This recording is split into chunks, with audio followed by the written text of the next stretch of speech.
recevons pour vous sur ce plateau deuxième pasteur, pasteur Osborne Ndomba. Lui, il est procureur, il est procureur, voilà, magistrat procureur, mais il va parler dans sa casquette de pasteur plutôt du bilan d'un chrétien au terme de l'année.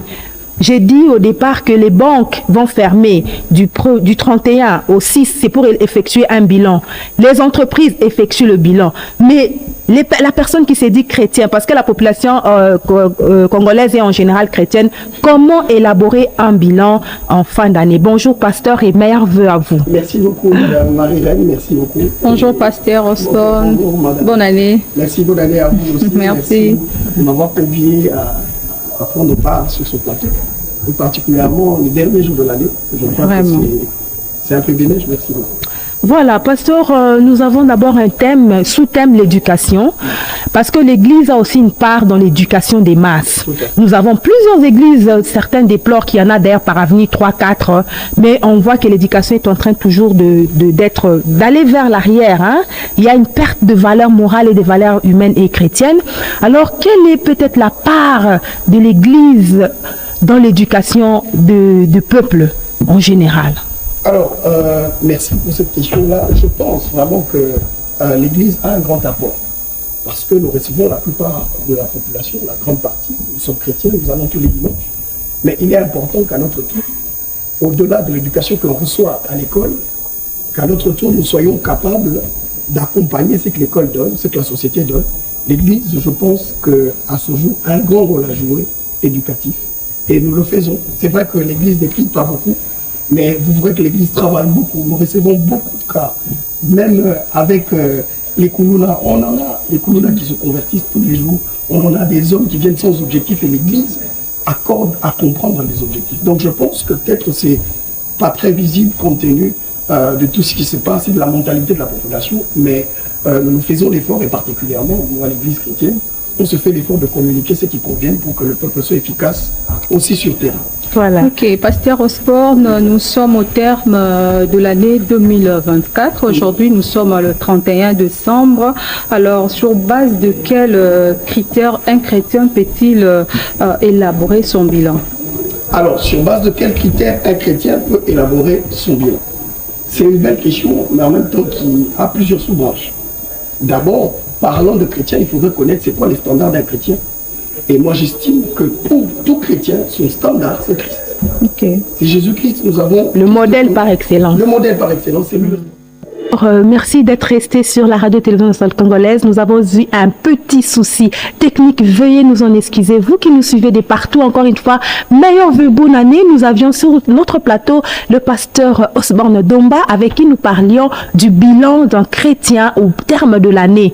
Il a commencé par donner la part de l'Église dans l'éducation de masse. Il a dit que l'Église faisait abattre un travail de titan, quoique pas visible, mais l'Église s'attelait à convertir les âmes, sa mission première. Et Madame Hortense Malela va répondre la question qui lui a été posée par rapport au bilan des chrétiens. Voilà, j'avais dit ceci au pasteur, nous sommes au terme de l'année 2024 et aujourd'hui nous sommes le 31 décembre. Alors sur quelle base de critères un chrétien peut-il élaborer son bilan annuel? Alors merci beaucoup Madame Hortense pour la question. Voici, j'étais en train de dire ceci. Tout chrétien a pour standard d'abord le Christ. Et quelquefois, lorsqu'on parle du Christ, on ne voit que sa dimension du Sauveur. Mais Madame Marie, laissez-moi vous dire que Christ est l'un des leaders très efficaces de ses contemporains. C'est quelqu'un qui a accompli pendant 3 ans tout ce qu'il avait comme objectif. Et quand il arrive à Golgotha, il dit même que tout est accompli. Et les chrétiens doivent, se plageant sur Christ, apprendre l'art d'achever ce qu'il a commencé. Parler du bilan, c'est avoir d'abord la mentalité des objectifs. La plupart des gens accueillent les années comme ça. On vient, on embrasse une année, mais on ne sait pas qu'est-ce qu'on s'est fixé. Très généralement, quand on veut faire un bilan, ou quand on en vient à un bilan, c'est qu'on avait des objectifs, des perspectives à atteindre. Et alors là, on évalue si on a eu la capacité de les atteindre ou pas. Et que malheureusement, c'est trop peu de personnes qui se lancent à fixer les objectifs. Parce que le bilan, c'est toujours fait sur base des objectifs qu'on s'est fixés l'année. J'atteins ces bilans, est-ce que j'ai atteint cet objectif ou pas? Ainsi, le plus grand critère, c'est aussi avoir la capacité d'achever les choses comme Christ, d'atteindre les objectifs comme Christ. Et quand vous voyez plusieurs critères sur lesquels le chrétien peut se plager pour s'évaluer, vous savez, l'homme est tridimensionnel. Et chacun de nous a une réalité, une destinée qui est fixée. Tout chrétien n'a pas pour rôle de réaliser tout ce que l'autre réalise. C'est chacun dans son domaine. Et ici, quand on parle de chrétien, on ne parle pas que de chrétiens à l'église, on parle aussi de chrétiens dans le séculier. Parce qu'il faudrait que l'on rappelle que plusieurs fois on a eu la mentalité que l'église était le triomphe du peuple. Eh bien non, moi je pense aujourd'hui, et je peux le dire, l'église est la réponse pour le monde. L'église doit être une réponse pour le monde. Parce que, au-delà de la spiritualité, parce que ce premier critère est très important, voir si réellement la connexion avec Dieu, si on a évolué, si on a grandi spirituellement ou on a régressé. C'est très important. Mais dans la santé émotionnelle aussi et dans l'intellect, est-ce qu'on s'est formé? Parce que si on ne se forme pas, s'il n'y a pas d'ajout de connaissances, on ne peut pas arriver à accomplir certaines choses. Parfois, on manque d'accomplir certaines choses parce qu'il n'y a pas de formation. Et aussi, sur le plan physique, est-ce qu'on s'est mis au travail? Parce qu'on peut se dire, on va prier de janvier à décembre. Du matin au soir. Du matin au soir, on n'aura pas de solution. Donc, autrement dit, les chrétiens doivent savoir, et il est tripartite, autant on s'occupe de la spiritualité, il faut veiller sur cela, sur la connexion, sur la relation avec Dieu. Deuxièmement, sur notre santé émotionnelle, sur notre santé dans la société, dans la famille, dans le cadre familial. Parce que vous voyez, il y a beaucoup de phénomènes Koulouna, tous ces enfants, ils sont sur la rue, c'est parce qu'effectivement, on n'a pas atteint les objectifs en termes de santé émotionnelle. Et aussi, dans le séculier, dans le travail, parce que je crois particulièrement que le travail a été donné en bénédiction. Mais pour arriver à analyser ces critères, il faut connaître quels sont les objectifs que tu te fixes par rapport à la vie spirituelle, par rapport à ta formation, par rapport à l'état d'âme, et aussi par rapport au séculier, à la vie, parce qu'on ne va pas manger l'église, on ne va pas manger la prière, mais on est en train de travailler, et le travail bénéficie aussi pour le peuple. Autant les pasteurs, j'aimerais le dire, parce que les gens pensent que les pasteurs, ils ne travaillent pas, c'est un grand travail, c'est leur travail, c'est leur seuil d'opération. La pastorale, c'est leur travail. C'est un travail, je voudrais que l'on le redise encore et on le redise, c'est tout un travail, et un travail très délicat, à Mamoret. Et imaginez-vous que toutes les années, on emmène des gens à croire en Dieu, on emmène des gens à travailler, et parfois on accompagne les étudiants pour qu'ils finissent, parce que l'Église, c'est parmi les structures qui soutiennent fortement les personnes à aller dans les formations, dans les églises. Et voilà un peu, quand il n'y a pas d'objectif, quand il n'y a pas de perspective, il n'y a pas de bilan. Il est important de se fixer ça. Que dire à une personne qui va à l'église du matin au soir attendant le miracle, pasteur? Parce qu'il y en a, il s'est dit, voilà, j'ai un objectif, par exemple, à avoir une ascension au niveau du travail. Et elle s'est mise à prier du matin au soir. Qu'est-ce qu'on peut dire à ces gens de personnes? Parce que ça se passe de nos jours. Effectivement. Alors, je veux dire ceci. Dieu a dit, Dieu aime que l'on puisse répartir chaque chose selon son temps et selon son opérationnalisation. Parce qu'il y a une partie qui est spirituelle, qui est bonne, il faut prier. Mais même lorsque vous voyez Dieu crée l'homme et la femme, il les met dans les jardins, il dit vous allez cultiver. Donc Dieu donne le travail comme une bénédiction à l'homme. Ainsi, même quand on va à l'église, le miracle existe. Et le miracle, la part de Dieu y est. Mais la part de l'homme, c'est de travailler, de secouer la terre. D'aller secouer la terre afin qu'il puisse produire. Et un homme qui ne travaille pas, ne mange pas. Parce que la Bible dit que celui qui ne travaille pas, il ne mange pas. Il est important que l'on fasse notre part et les miracles et la part que Dieu ajoute à ce que l'homme fait.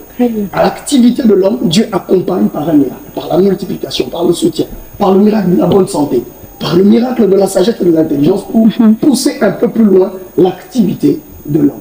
Aussi, il faudrait que l'on remplisse ça. Voilà, pasteur, dites-nous un peu que faire si, après l'autocritique de son année, le chrétien trouve que le bilan a été négatif. Doit-il se décourager? Alors, non, je pense qu'il ne doit pas se décourager. Mais laissez-moi dire ceci. Les années ne nous changent pas. C'est nous qui changeons notre année. Parce que beaucoup de gens pensent que au fil des années, les choses vont arriver. Non, ça ne nous tombe pas comme si ça tombait la main du ciel. C'est nous qui décidons de transformer notre année. C'est la mentalité avec laquelle on amorce une année qui définit comment on la finit. Beaucoup de gens pensent que c'est l'effet du temps. Ah, on va grandir et que ça va arriver. Ça n'arrive pas comme ça. C'est qu'est-ce que nous posons comme acte qui rend notre année positive ou négative. Donc, si tu te retrouves en train de faire un bilan négatif, ne te décourage pas. Simplement, je te propose, dans cette fin d'année, tu regardes quels sont les apports que Dieu a mis en toi, les qualités, les talents, le savoir-faire. Qu'est-ce que tu as comme acquis que Dieu a donné et comment tu peux t'orienter pour l'année prochaine. Comment tu vas fixer des objectifs? Tu peux fixer des objectifs à court terme, à moyen terme, à long terme, dans ton travail, dans ton entreprise. Et il faut le dire, pas simplement chercher à emmener un CV, Dieu donne-moi le travail. Non, je disais d'ailleurs aux chrétiens récemment que parfois quand on demande à Dieu le travail, il ne nous donne pas parce que Dieu nous voit comme des chefs d'entreprise. Il ne nous voit pas comme allant demander un travail. Parce que le but, c'est de former des personnes qui ont la capacité de donner aussi le travail aux autres. Et j'ai entendu les questions de l'agriculture, j'ai entendu les questions d'entrepreneuriat. Ce sont des choses qu'il faudrait que l'on se mette dedans. Alors tu fais un bilan, c'est négatif. Décide-toi de comprendre que ce n'est pas l'année qui va te changer, c'est toi qui décides de changer ton année. Alors, étale des perspectives à court terme, à moyen terme et à long terme. Alors, je crois que ton année va commencer différemment. Tu soumets cela à Dieu, tu sais exactement où tu vas, tu sais exactement qu'est-ce qu'il te faut. Et même quand tu demandes à Dieu un budget, tu dois savoir c'est quoi. Sinon, tu dis, Seigneur, donne-moi, mais il te donne quoi? Donc, si Il te donne combien? On te donne combien? Alors là, ça pousse. Donc, il faudrait qu'on planifie notre année. Commence par planifier l'année 2025 si 2024 n'a pas marché. Dès que tu vas te mettre à planifier, tu vas te mettre à la disposition de Dieu ce que tu veux faire à court terme, à long terme, à moyen terme. Tu verras que non seulement l'année est positive, mais tu as décidé de changer ton année.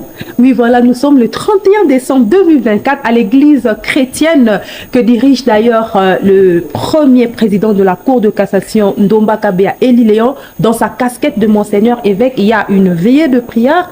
Comment ça va se passer? Parce que vous êtes aussi parmi ceux qui vont traverser le peuple de Dieu de 2024 à 2025, pasteur. Alors, merci maman Reine. Je dis à tout le monde, de partout où on nous suit, que nous avons une bonne nouvelle. Nous saluons déjà notre père spirituel, Eli Léon Ndomba, qui nous a permis d'ailleurs de prendre part à cette émission.